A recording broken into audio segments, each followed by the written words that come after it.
কথা ধারাবাহিকের আজকের পর্বে দেখতে পারবো কথা একা বসে নিজেকে বলে উনি যে আমাকে এত কিছু বলছেন।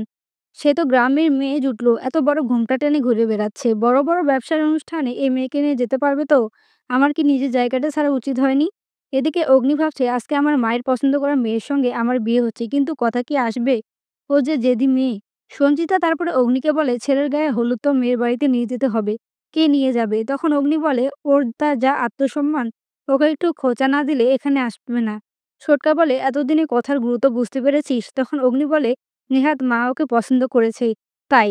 এদিকে কথা ঘরে বসে চিন্তা করছে আমার এত খটকা লাগছে কেন।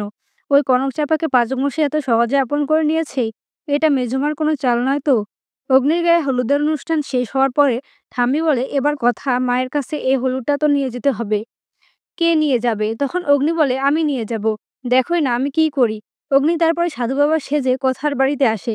কথা নিজের সাধ্যমতো কিছু দেওয়ার চেষ্টা করে।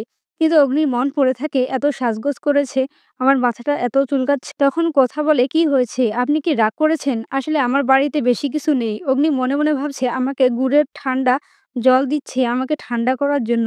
কিন্তু এদিকে আমাকে ছেড়ে চলে এসেছে। কত বড় সাহস! তারপরে কথাকে বলে, তোকে দেখে মনে হচ্ছে তোর মনে অনেক অশান্তি। কথা বলে কলকাতায় আমার বরের আবার বিয়ে হচ্ছে।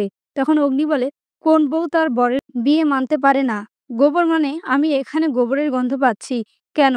তখন কথা বলে আসলে আমি গোবরের সার দিই তো সেই জন্য। তখন অগ্নি কায়দা করে কথার গায়ে হলুদ লাগিয়ে দিয়ে বলে, যা নিজের শ্বশুর বাড়ি জ্বালিয়ে দে না। না শ্বশুর বাড়ি কোনো জ্বালাবি, কিন্তু তোর মধ্যে আগুন আছে, যা আগুন জ্বালিয়ে দে।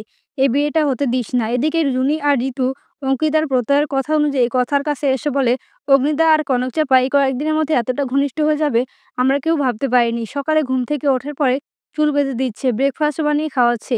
এখন তো ব্লগের দেখা দেখা যায় তোরাই গাছ বারান্দায় বসে দুজনে গল্প করছে, তোর রেসিপিগুলো রান্না করে খাওয়াচ্ছে, কিন্তু তোর নাম একবারও বলে না। কোথা আসবাটি নিয়ে এসে বলে, সকালে একজন বাবাজি এসেছিল।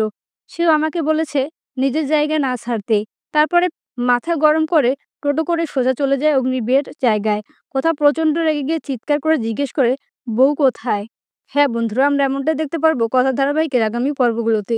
আমার ভিডিওটি ভালো লেগে থাকলে লাইক করে দিন। কথার ধারাবাহিকে নতুন নতুন আপডেট পেতে আমার চ্যানেলটিকে সাবস্ক্রাইব করে পাশে থাকা বেল আইকনটি ক্লিক করে রাখুন।